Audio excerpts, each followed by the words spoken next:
أعوذ بالله من الشيطان الرجيم. بسم الله الرحمن الرحيم.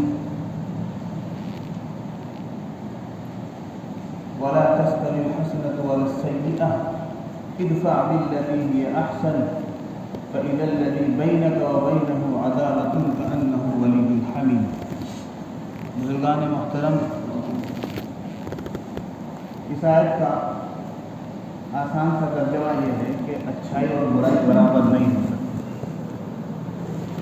اگر کوئی آپ کے ساتھ برائی کا معاملہ کرے تو آپ اس کا جواب احسن طریقے سے دیں. احسن کہتے ہیں بہت زیادہ اچھے کو. ایک حسن ہوتا ہے یعنی اچھا، اچھے طریقے سے. اللہ نے اچھا نہیں کہا بلکہ بہت اچھا، احسن طریقے سے دیں. اس کو آپ اس واقعے سے سمجھ سکتے ہیں کہ ایک مرتبہ حضرت ابو بکر صدیق رضی اللہ تعالی عنہ کو کسی نے گالی دی تو انہوں نے کہا کہ اگر جو تو کہہ رہا ہے وہ مجھ میں واقعیتاً ہے تو اللہ مجھ پر رحم کرے، میری اصلاح فرمائے، اور اگر تو جھوٹ بول رہا ہے، میں ایسا نہیں ہوں، تو اللہ تجھ پر رحم کرے. یہ ہے احسن طریقہ. بہرحال دنیا میں پیار کے بدلے پیار، محبت کے جواب میں محبت اور ہمدردی کے بدلے ہمدردی ہر سماج میں عام سی بات ہے. بلکہ لوگ کہتے بھی ہیں کہ بھائی جو جیسا کرتا ہمارے ساتھ ہم تو ویسے ہیں اس کے ساتھ. کہتے بھی ہیں کہ بھائی تو جیسا سلوک ہمارے ساتھ کرے گا ویسے ہی ہم تمہارے ساتھ کریں گے. اگر اچھا کرے گا تو اچھا کریں گے، اور برے کے بدلے میں تو یہاں تک کہتے ہیں کہ اس کا جواب پتھر سے دیں گے، یعنی کہ اور زیادہ برا کریں گے. یہ ایک عام سا دستور ہے، ایک اصول ہے جو ہر مذہب میں، ہر ملت میں، ہر زمانے میں لوگوں کے درمیان رہا. لیکن کیا واقعتاً اللہ یہی چاہتے ہیں کہ آپ کا یہ دستور ہے، یہ اصول ہو ہمارے معاشرے میں؟ نہیں، بلکہ نبی رحمت صلی اللہ علیہ وسلم جن کے اس دنیا میں آنے کے مقاصد میں سے ایک بڑا مقصد یہ تھا کہ لوگوں کو اعلیٰ اخلاق کا، اعلیٰ عادتوں کا نمونہ بن کر دکھائیں اور ان کے سامنے اعلیٰ نمونہ پیش کریں، اس کا اظہار کریں.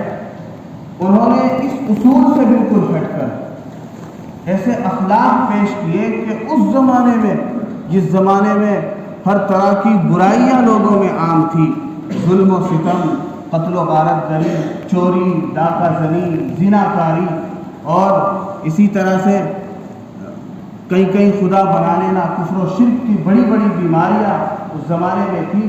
اس زمانے میں نبی کریم صلی اللہ علیہ وسلم نے اعلیٰ اخلاق کا، اچھی عادتوں کا وہ نمونہ پیش کیا کہ ایک دم انقلاب برپا ہو گیا، ایک دم بدل گئی دنیا. وہ کیا اعلیٰ اخلاق تھے؟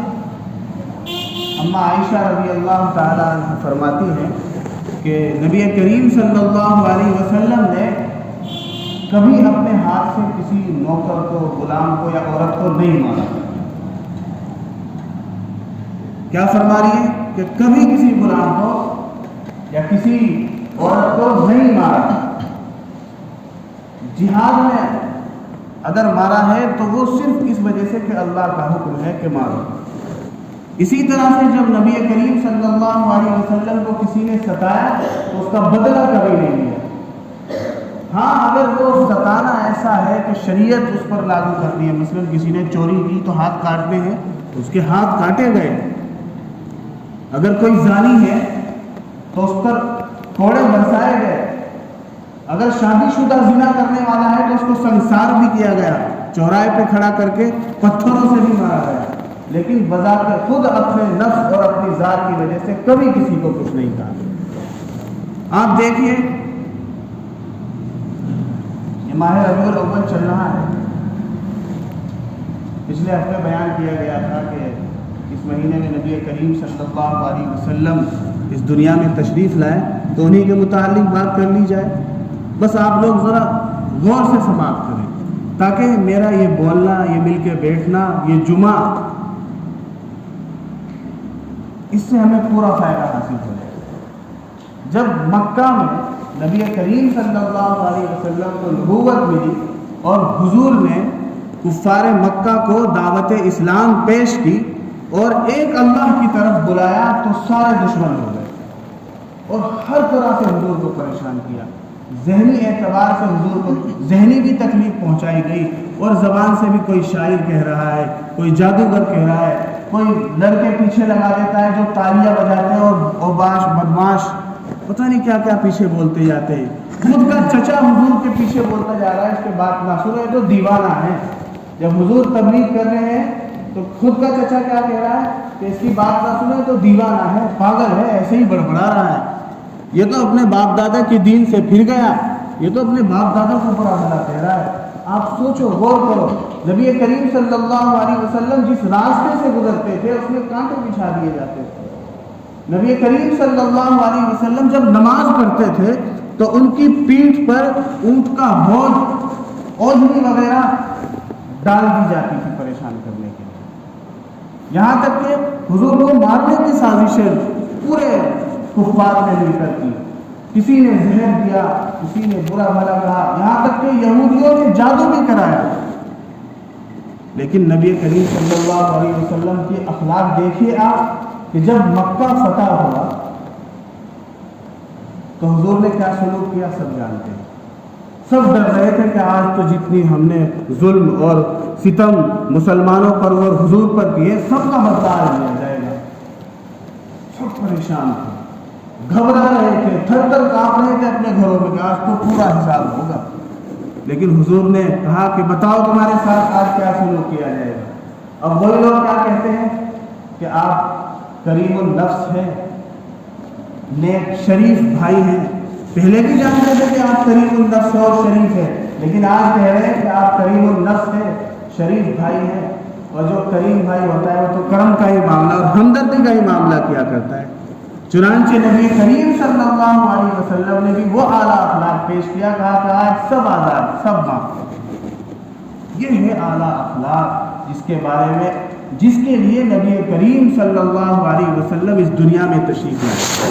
پچھلے ہفتے میں نے عرض کیا تھا کہ حضور کے جو مقاصد ہے دنیا میں آنے کے، اللہ نے جو حضور کے دنیا میں بھیجا وہ 3 تھے بڑے بڑے مقصد۔ ایک قرآن کریم کی تلاوت، دوسرا کتاب کی علم و حکمت یعنی سمجھنا سمجھانا، افہام و تفہیم، سنتوں کو سیکھنا، اور تیسرا جو مقصد تھا وہ یہی تھا تزکیہ یعنی اخلاق کو پاک کرنا، ظاہری بدن کو پاک کرنا اور اپنے دل کی تمام بیماریوں کو پاک کرنا۔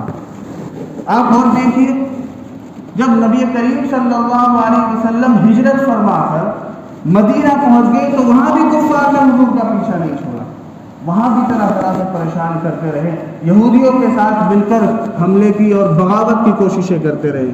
لیکن نبی کریم صلی اللہ علیہ وسلم کا کیا معاملہ ہے مشرکوں کے ساتھ؟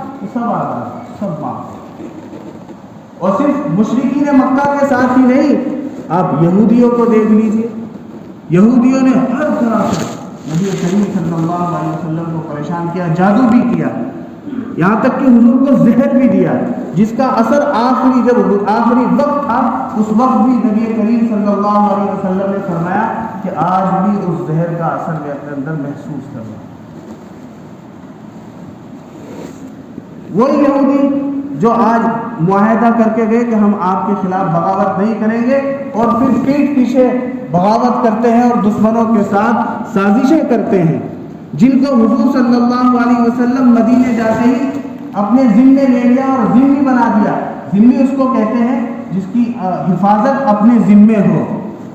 تو وہی لوگ جن کی جان، مال، عزت، آبرو کی حفاظت حضور نے اپنے ذمے لے رکھی ہے، وہ حضور کے خلاف بغاوتیں کر رہے ہیں اور حضور ان کو معاف در معاف کرتے جا رہے ہیں۔ اسی طرح سے منافقین کو دیکھیے آپ، عبداللہ بن ابی جو منافقوں کا سردار ہے، ایک لمحہ بھی اس سے غافل نہیں رہتا تھا کہ حضور کو کس طرح تکلیف پہنچاؤں، اور وہ اس وجہ سے حضور کا دشمن تھا کہ جب تک حضور مدینے نہیں گئے تھے اس کی حکمرانی کی بات چل رہی تھی کہ اب حکمراں اس کو بنائیں گے، تو جب حضور گئے تو اس کے رستے لگ گئے، چنانچہ وہ حضور کا دشمن ہو گیا، اس لیے کہ حکمران جو بننے والا تھا اب وہ جو ہے محکوم بن گیا، اس وجہ سے وہ حضور کا دشمن تھا۔ لیکن حضور کا معاملہ کیا ہے کہ جب اس کا انتقال ہوا تو نماز جنازہ بھی پڑھائی اور ان کے بیٹے کے کہنے کی وجہ سے اپنی چادر بھی عطا فرمائی۔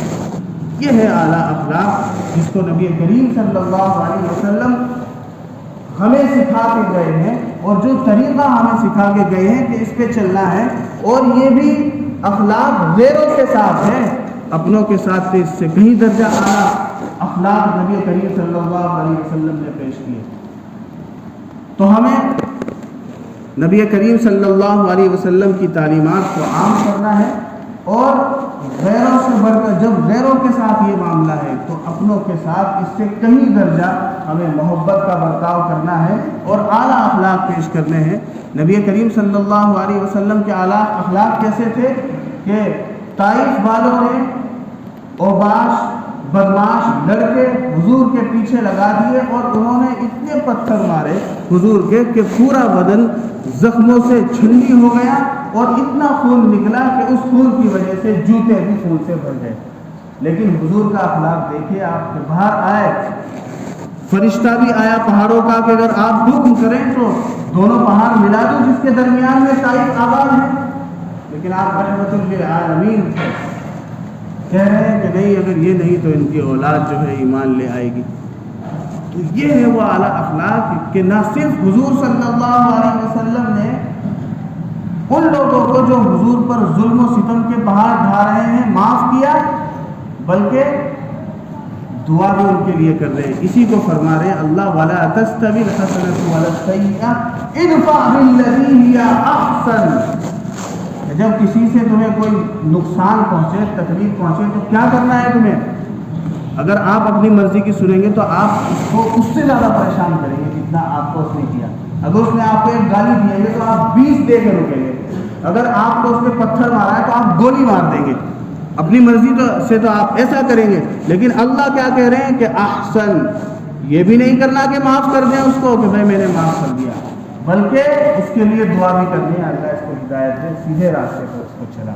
یہ ہے اعلیٰ اخلاق جس کو حضور نبی کریم صلی اللہ علیہ وسلم تعلیم کر کے گئے، اور جو ہمیں یہاں پیش کرنے ہیں، جس پر عمل کرنا ہے، اور جس پر عمل کر کے ہمیں دنیا و آخرت کی کامیابی حاصل کرنی ہے۔ اللہ تعالیٰ ہم سب کو عمل کی توفیق عطا فرمائے، اور نبی کریم صلی اللہ علیہ وسلم کے اعلیٰ اخلاق کو سیکھ کر ان پر عمل کی توفیق عطا فرمائے، تاکہ ہمارا معاشرہ مفاد پرستی سے، خود غرضی سے، اور جو سب آپا دھپی کا جو یہ معاملہ بن گیا ہے اس سے حفاظت فرمائے، اور آپس میں محبت اور ہمدردی بالکل عام ہو جائے۔